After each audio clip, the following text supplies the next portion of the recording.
Amazing audience, we are live with Bethany Kelly. Bethany, it's a great pleasure to connect with you. Nice to meet you. What part of the world are you from? Is it from Cali? Well, San Diego. No, it's hard to answer that question because I was born abroad and I've lived in many different countries in the world. Yeah. Lived more of my life outside of the States than in. How many countries on average? 12 countries on 15 countries. Okay. 15. I love the number 12, so I was like, yeah, 12. It might have been 12. It could be 12. We could make it 12. All right. So which of your talents do you think is responsible for us connecting at this specific time in history? My talents responsible for that? Wow, I don't know. Someone just said, do you want to talk to him? And I said, sure. Yeah. So I guess the ability that I enjoy talking with other people and connecting, I suppose. Okay, all right. So we're at Harris Hub, right? Yes. So there's a co-working space and there's an expo going on there, isn't it? Do you work out of here often or are you just passing through? No, I work out of here. I've been a member for 5 years. Ooh, she did speak. Felina? Felina Hansen, yeah. I listened to a TED Talk from her. Yes. Yeah, she seems to be like someone that's really deep into relationships. Absolutely. Yeah, I'm on point, am I? Yes. So who did you learn that skill from? That skill to network, that skill to be open? I think I had an unusual upbringing in that I was often the expat living in a foreign country, and I was always curious about life and people around me, so I asked a lot of questions, and I was very curious. Yeah, curiosity is good, isn't it? Yes. Is your mother or father curious as well? Not as much as me. Okay.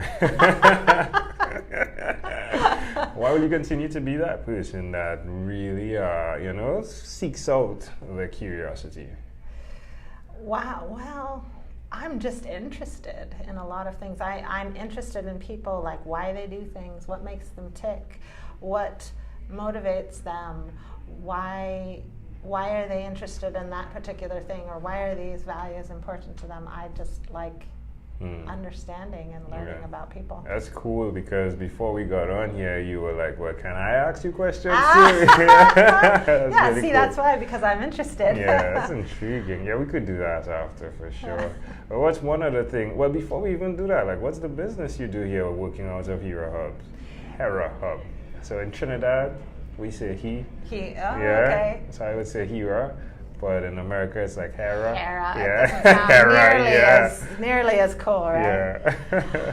So my business is called Publishing Partner, and I work with authors who are self-publishing or printing under their own imprint to get their book projects from, I have this idea for a book, until it's done and it's launched and it's available.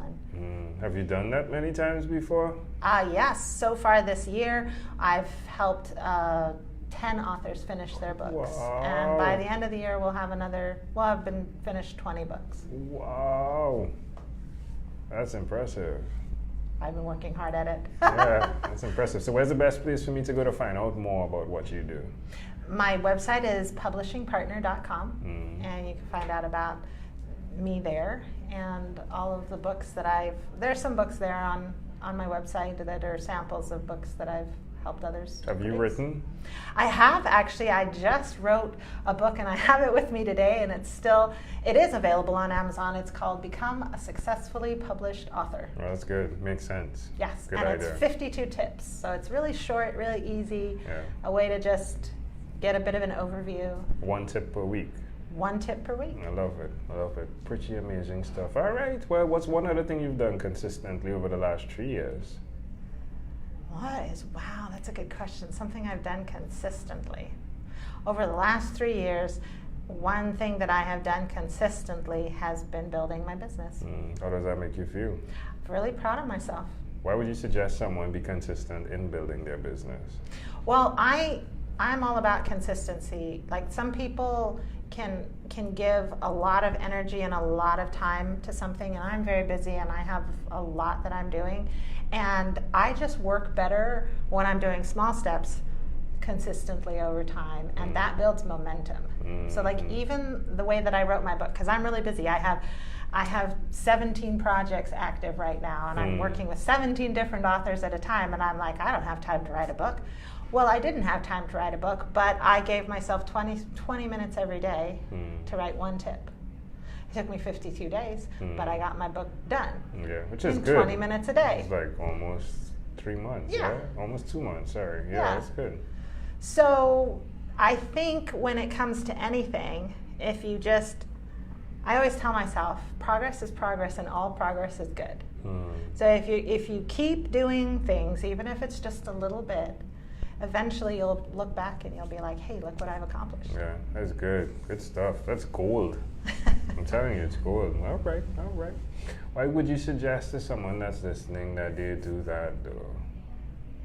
Why? Yeah. Well, I think if you have a goal, like it's like what I tell my authors, like every journey begins with the first step. But it's not just the first step. If you want to get to the end, you have to keep putting one step in front of the other and in front of the other. And that's what you have to do consistently to get where you're going. So if anything you want to accomplish, you just have to take it in small increments. I love it. All right. Well, amazing audience. You're hearing it live here. So far, she has sounded absolutely amazing. Yeah? Love what you're doing. Again, the website is? Publishingpartner.com. Love it.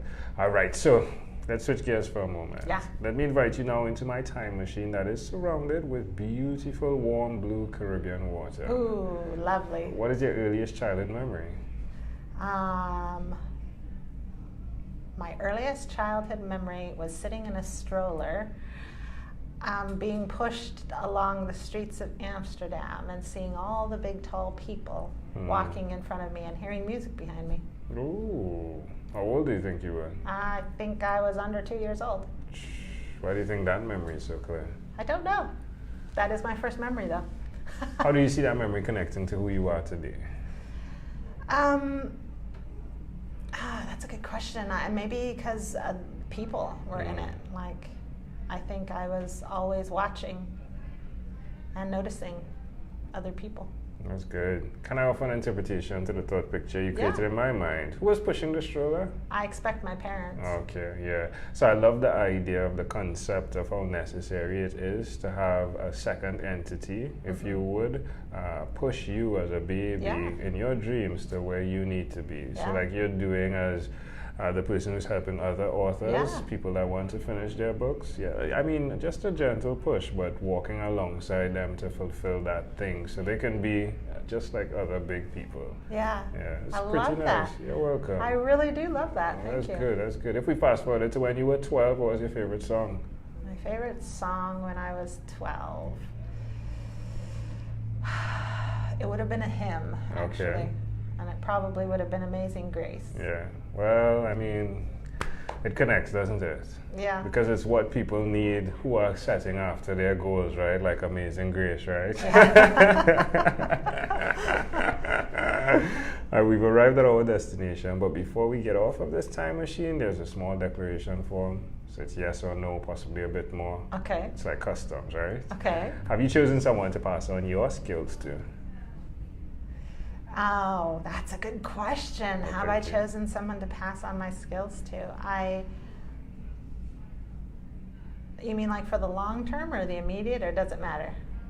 Well, in the immediate, I have been, as my business grows and expands, I've been bringing other people in and getting help and training them in various aspects so that I'm not doing it alone. Right. I guess that's part of the plan for the overall.